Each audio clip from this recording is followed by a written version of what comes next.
She was quite passionate about finding the right person. She would change her behaviour. I would myself. Claire phoned me up and said, Mum, I feel really uncomfortable. She felt suffocated. Trying to get in between me and Molly shocked me a lot.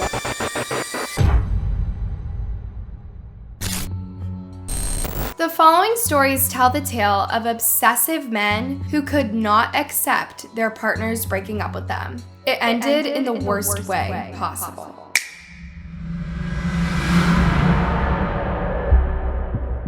The first story begins in September 2015. Molly McLaren was 21 years old and getting very excited about life. She was just about to start university in Kent. The university was a mere 7 miles away from the house she'd grown up in, but her life was about to change drastically. Molly would study health and fitness and train to be one of the best fitness instructors in the UK. She'd always been very passionate about physical health, or the old healthy mind in healthy body. Now, she wanted to help other people learn how to live a healthy life. Molly's parents, Doug and Joanna, had raised their daughter to be friendly and caring to all those around her. So during her very first lecture, Molly sat next to a girl who looked alone and nervous. We were both on our own, just sort of looking around, sort of that nervous feeling of don't know anyone right now. But there was like this instant connection between us, and we didn't at the time know what that was, but we were just drawn to one another. Molly became instant besties with Jennifer and Amelia, another girl from their group. Both Jennifer and Amelia appreciated how dedicated Molly was to her career and to helping others. That and a great sense of humor. And just always asking funny questions in lectures. All the lecturers say, the question she came out with or something she would say is just hilarious. But always just puts 100% into everything, and that's why she got amazing grades. Her enthusiasm was intoxicating. One lecturer described her as the light in the room. Within a few months, Molly also set up a fitness blog. She wanted to spread her motivation and enthusiasm to even more people, and social media was the perfect way to do so. During their freshman year, Molly and her friend Amy started working at Ted Baker in Dartford. During their uneventful shifts, Molly would talk to Amy about, boys. Molly's dating history was, she never really had a lot of boyfriends. She was quite passionate about finding the right person, and for her it wasn't about being in a relationship because everyone else was or because she felt like she should be. It was very much about connecting with somebody on a personal level. But as months passed, Molly revealed something else to Amy. She'd been struggling with eating disorders pretty much her whole life. It wasn't until later on when we really developed our relationship that I realised that she had quite a lot of struggles in the background and that she'd actually been suffering with bulimia nearly the entire time that I knew her. Molly had good days and bad days. On the bad days, she had to work extra hard to not let her disorders gain control over her. But things were looking up for Molly. She had completed a full year of university, she had a group of very good, very supportive friends, and she was feeling more confident that she could overcome her struggles. Healthy mind in healthy body seemed to work. On top of that, in July 2016, Molly got a match on Tinder. It was 24-year-old Josh Stimpson from Wooltham, a village 9 miles away from Kent University. Molly broke the ice on Tinder, and the two spoke for about 2 months online before deciding to meet up. But once they did, there seemed to be a real click between them. And I was happy for her because, of course, I'm going to be happy for someone who seemed happy at the time, yeah. This was Molly's first committed relationship, and she took it quite seriously. Apparently, Molly and Joshua had many things in common, including a love for exercise and a history of struggling with anxiety. They felt like they could both help each other through their struggles. Joshua had indeed taken medication for depression throughout his teenage years. He'd grown up with his dad after his parents went through a tough divorce. But his story was much darker, and Molly didn't know half of it. Skip to January 2017. Molly decided she would introduce Joshua to her friends. After all, they'd been dating for around 4 months, and they were spending more and more time together. But Amelia didn't like him. When I met him, he wasn't overly chatty, and obviously I was always going to be welcoming because that's my friend's boyfriend. I made a joke about something, and after me and Molly left, he was messaging her later, trying to get in between me and Molly, so that shocked me a lot. This was a big red flag for Joshua. Oftentimes, possessive, manipulative partners try and turn their partner against their friends so that they feel like they can only rely on their partner. It's a way of tying the partner to them, making them feel dependent on them. And Joshua would become controlling in many other ways. He would invite himself to her study nights and even turn up unannounced at Molly's house. Finally, feeling suffocated, Molly texted Joshua, "We can't be with each other 24/7. I'm feeling really pressured." Joshua reacted verbally aggressive, doubling down on his attitude and blaming Molly for her needs. He had become controlling in every way imaginable, gaslighting included. She felt suffocated, and imagine being stuck within an eating disorder for that amount of years and feeling as though you have no control, finally breaking free of that and then having a person try to control you. It wasn't what she wanted. So in the spring of 2017, Molly broke up with Joshua. For weeks, he kept messaging her, begging her to give him a second chance. But this was not his typical behavior. In his past, he had reacted extremely violently to other women breaking up with him. He spat in one of his ex's face and slashed another one's tires, threatening to drown her. Feeling guilty for abandoning Joshua, Molly accepted him back. But the very next day, he went back to his old habits, inviting himself to her girls' night out and gaslighting her for needing space. In May, Molly and Joshua went on a holiday to Tenerife. Molly felt she wanted to break up with him for good, and the holiday was her way of deciding this. The holiday went not too great, and she texted me while she was on holiday, and she said they really weren't getting along. Molly even texted Amelia, "It's the worst thing ever. Help me." On June 17th, back in Kent, Molly celebrated her 23rd birthday with her friends. For some reason, Josh was still her boyfriend and he was at her party. But tensions built up again and Molly finally broke up with him for good. Josh shouted at her and left. Molly proceeded to block Joshua on all social media, but it was far from over. He started posting humiliating facts about Molly online, tagging her family to see. He wanted to destroy her healthy fitness persona online, so he invented a story that she was a addict. In late June, Doug and Joanna were about to leave the house for 2 weeks, and Molly was afraid that Josh would come to hurt her, knowing she would be home alone. Chillingly enough, just around this time, Joshua posted online, "There's more to come." Molly showed this message to her mom, and the two decided to act. They screenshotted his verbal abuse and went to the police with it. The officer called Josh and put him on speaker. He urged him to take the post down and ended their conversation with a question. "We're not going to talk about this again, are we?" To which Joshua replied, "Aren't we?" He turned from someone who was once begging for a second chance to a sociopathic, emotionless man who was aggressive towards everyone, including the police. On June 27th, Joshua went to Asda and bought a paring knife and a pickaxe. All of Molly's friends had blocked him online, but he had befriended another girl and manipulated her into following Molly for him. The next day, Molly and her friends were having dinner in a local restaurant when Josh turned up with a female friend. Molly had gone to the bar to find out where to pay for her parking, and he'd been at the bar at the same time and smiled at her. Although they found him childish and petty, none of the girls thought this was more than a mere coincidence. But from then on, Josh would follow Molly everywhere, to her house, and the next day, to the gym. At 10:30 a.m., Molly was exercising in the empty gym when Josh joined her. Molly messaged Amy and her mom about this. Clearly, this wasn't a coincidence anymore. Both advised Molly to leave, and so she did. But what she didn't know was that Josh was already in the car park, waiting for her to get to her car. When she did, Josh stabbed her 75 times and left her in a pool of blood as he stood there and watched. He was completely covered in blood as well when the police arrived and arrested him. And it just wasn't real. It will never be real. I just could not comprehend any of it at all.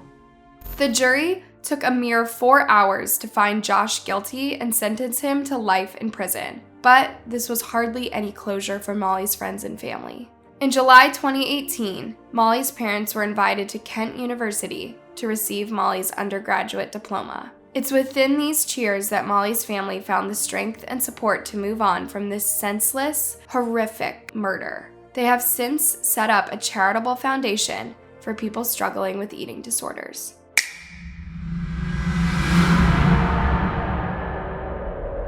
Our second story also begins in Kent, but moves to London, as Clare Bernal completed her makeup courses and went to apply for her dream job at Harvey Nichols, the famous beauty department store. This had been her lifelong passion.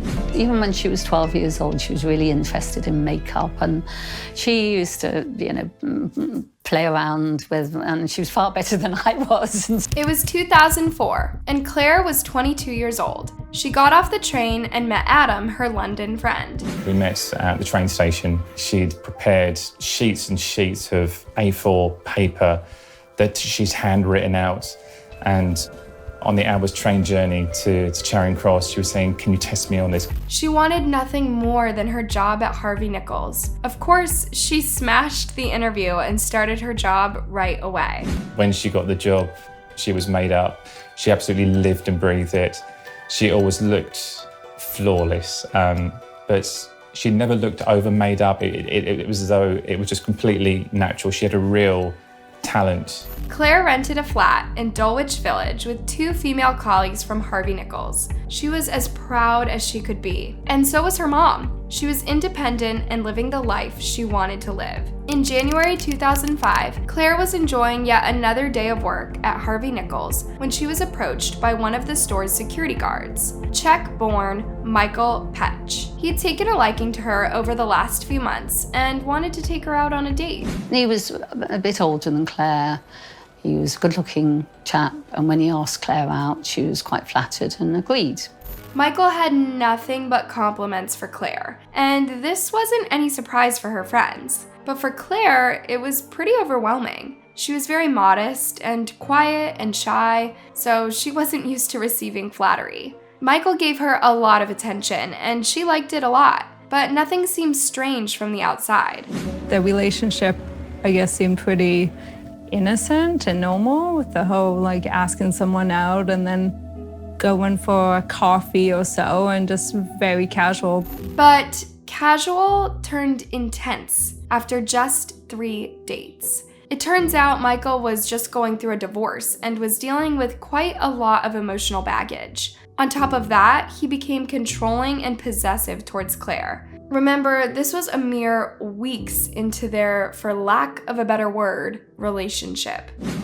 Clare phoned me up and said, "Mum, I feel really uncomfortable. He just wants to be with me the whole time. He doesn't want me to see my friends. He doesn't like me going home. I'm feeling suffocated. It's all happening much too quickly." 3 weeks from their first date, Michael told Clare he loved her. That was a serious red flag for Clare's friends. Alarm bells started to go off for me when he told her that he loved her.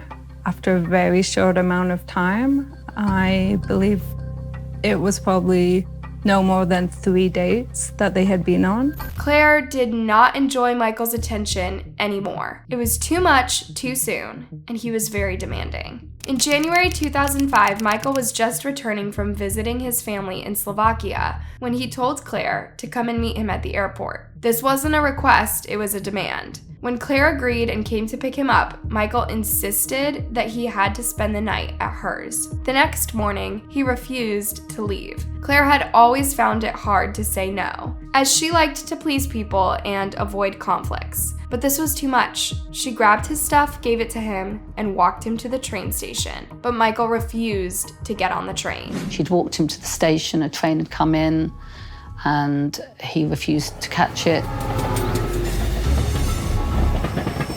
And in the end, Clare said, "You do what you like, I'm going home." Clare had broken up with him. That very same day, Michael called Clare 20 times. He stalked her outside her home the whole day until her 2 flatmates shoot him. But remember, Clare and Michael worked at the same store. Michael stalked Clare 24/7 and used any moment to approach her and beg her to take him back. He even convinced other people working there to talk to Claire about getting back together with him. When Claire confronted him to just leave her alone and move on, Michael only became more insistent. Claire was afraid of him, but she just wanted to forget about him and enjoy her time at Harvey Nichols. In February 2005, Claire was just leaving work when Michael grabbed her shoulder outside the store. He told her that he loved her and that he knew she loved him too. Honestly, just read the signs, Michael.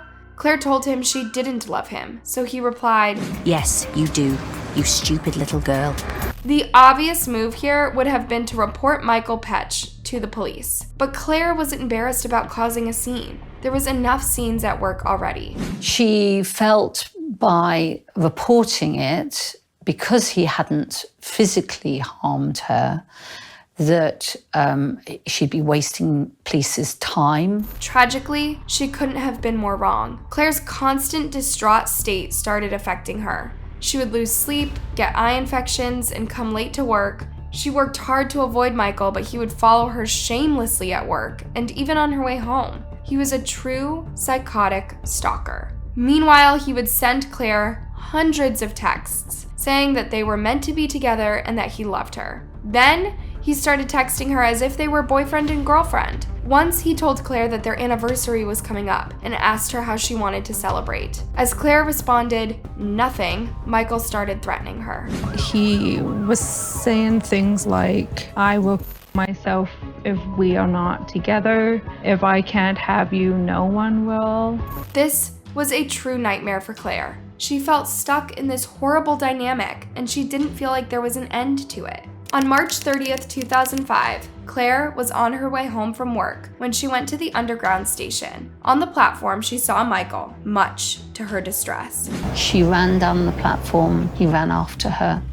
He jumped on the train after her. He sat opposite her.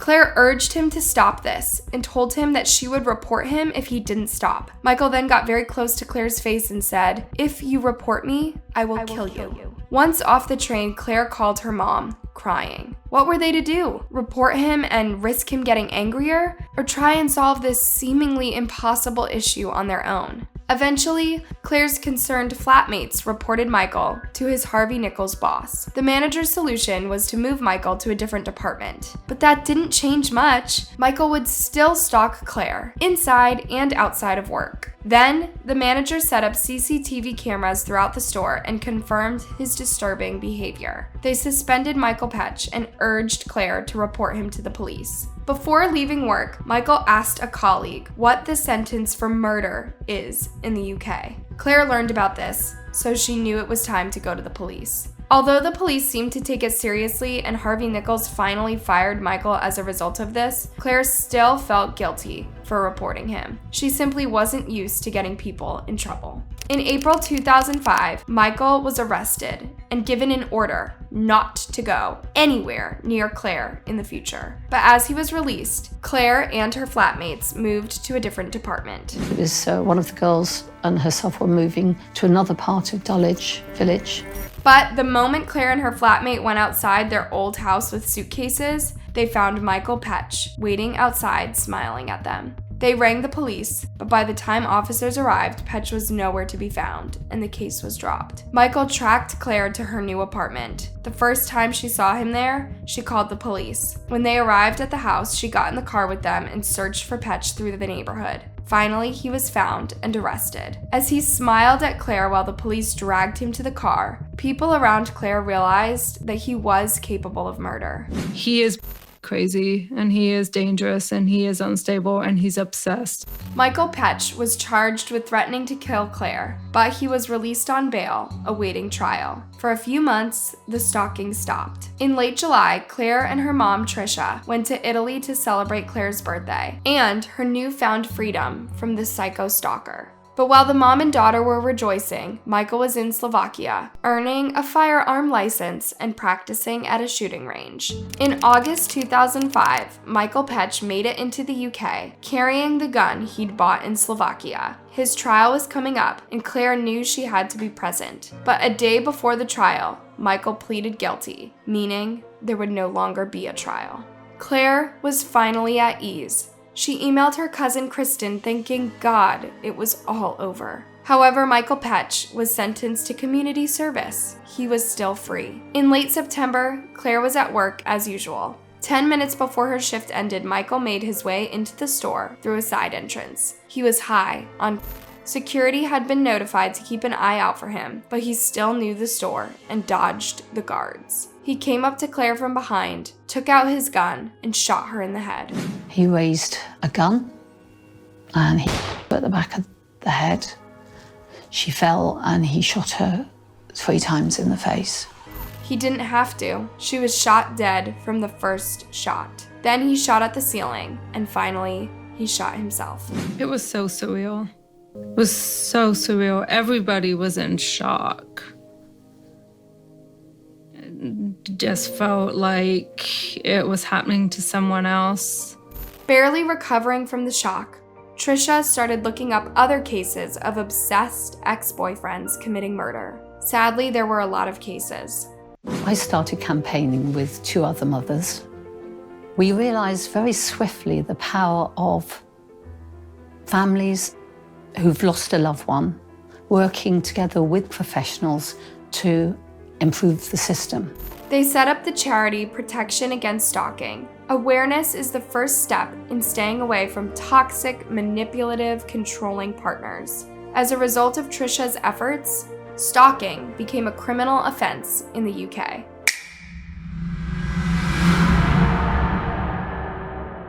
Our last story takes place in Gloucestershire, UK. In 2012, this was the home of 20-year-old hairdresser Hollie Gazzard. She was a friendly, outgoing girl with a tight-knit group of friends, all working at the salon, Faye and Kaylee. I would say Hollie was definitely passionate with her hairdressing, even in herself as well. Like every week, she'd always have something different, a different colour, a different cut. Hollie lived with her parents and sister just a few miles from the salon. She was especially close to her dad, Nick. She was a big Man United fan, as I am, and one of the best things in the world that I did with her was to take her to Old Trafford to see a game, and she absolutely loved it. But Hollie wasn't going to be a hairdresser in Gloucestershire forever. In the fall of 2012, she decided she was going to become a cruise ship hairdresser. That way, she would get to travel as well. In February 2013, she got a job on a cruise ship. But the job would start in 2 months, so Hollie decided to do part-time work at a local bar for the time being. That's where she met 21-year-old Asher Maslin, a bar regular and an on and off security guard. As soon as she started working there, Asher took a liking to Hollie. Every single evening, he would ask her out. Finally, she gave in and said okay. She just sort of said, I've met this guy. He wouldn't leave me alone was how she worded it. But once she went out with Asher, Hollie started liking him. I was happy for her because it sounded as though he was treating her well. Once she saw a picture of him, Kaylee realized she was schoolmates with him in secondary school. She remembered him as an arrogant alpha male. So he was walking around with a comb in his hair. You know, he thought he was the I am big man. But to Hollie, this seemed like a thing from Asher's past. He was gentle, caring, and gave her a lot of attention. Hollie's friends were surprised to see how fast their relationship was moving. Within a few months, Hollie brought Asher home for dinner with her parents. Hollie's mom worked as a dinner lady at a local school and recognized Asher. She remembered him as a troublemaker, but was sure he'd grown out of that phase. First impression was he's a bit of a lad, you know, a bit of a Jack the lad. He's got the gift of the gab, very talkative, very confident. But that's not a red flag, right? And no alarm bells rang for anyone in months leading up to Hollie's departure. In April 2013, she said goodbye to all her loved ones and got on the cruise she'd been dreaming about for months. But 1 week later, she rang Nick, asking him to get her tickets to come back home. I was very shocked. And I said to her, why don't you just keep trying? You might start to enjoy it. But Hollie had made up her mind. As you probably guessed, this wasn't entirely her decision. Asher had been bombarding her with texts and calls, begging her to come back and be with him. Flattered and overwhelmed with feelings of guilt, Hollie returned. But Asher changed. He was extremely possessive of her. He would turn up unannounced on her nights out, demanding that she come home with him. Like, he didn't want her to be out and having fun and drinking. Like, he wanted her to be at home and be in control of that situation. Hollie's friends were getting concerned. They saw an angry look on Asher's face, an attitude they hadn't seen before. He was always picking up fights with Hollie and refused to give her the space she requested. Faye and Kaylee advised Hollie to simply break up with Asher, but she wanted to solve the situation on her own. Asher's controlling behavior would soon take its toll on Hollie's mental health. When Hollie had been with him, she would change her behavior. She'd become a little bit moody, a little bit aggressive, but that would then subside after about an hour or so when she was with us. A few weeks after her return, Hollie got a job as a hairdresser in London. Asher had arranged for them to live with his cousin in the big city. Now, Asher could control her even more, and she was away from her family, all alone with him. When her family would come visit her, Asher would act upset and tell her not to let them take her away from him. In late May, Hollie and Asher went back to Gloucester to celebrate her mother's birthday. Asher got really drunk and he started showing his true colors. He was quite abusive. He was abusive to the other diners, and he was quite abusive to Hollie. And he humiliated Hollie in front of everyone else. You'd think someone so set on not losing their partner would treat them like royalty, but Asher had no respect for Hollie. And now he was showing his demanding, controlling behavior, even in front of her family. Once he was out of the room, Nick urged Hollie to look after herself, but she was adamant that this was only happening because Asher had drunk one too many. But the truth was much darker, and no one at the table knew this. Only in 2012, Asher had been arrested 4 times for domestic violence. He had 21 arrests in his past, and he was just 22 years old. This was the real him. Alcohol was just the catalyst. During the Notting Hill Festival in London that summer, Asher and Hollie got separated in the crowd. Hollie didn't answer her phone either. She couldn't hear him calling. When he finally found her, he insulted her and pushed her to the ground. She'd only been out of his sight for 5 minutes. You know, I thought, oh, if he can push her over, what else can he do? Kaylee's right. When a possessive partner begins the abuse, they're just testing the ground for more. And it seemed like Hollie knew this too. By August that year, she was back in Gloucester working at a new hair salon. She'd had enough of Asher and was happy to be back in the comfort of friends and family. But only days later, Asher returned to Gloucester too. Once again, he would convince her to take him back. He made it impossible for her to say no, as her new salon boss, Sian, would notice. And he would arrive and be talking about things he bought for her, or I'm whisking her away for a weekend, I've booked a hotel, or just put a deposit down on a flat.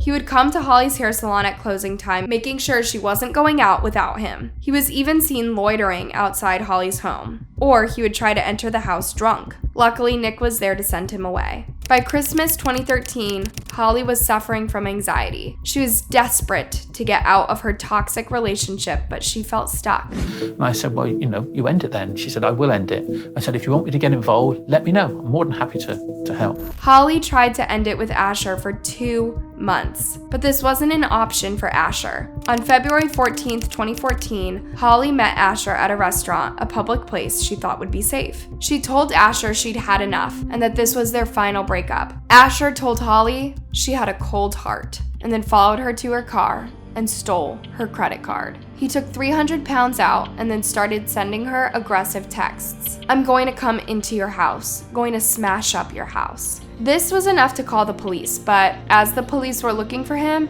Asher found out, and his messages would get even more aggressive. He warned Hollie he'd kill her dad. On the night of February 18th, with the police on his tail, Asher purchased a knife. The next day, Hollie was working at the salon when Asher came in. Sian phoned the police, but she was 1 minute too late. Asher took out his knife and stabbed Hollie 14 times in the neck and chest. She died later that day in the hospital.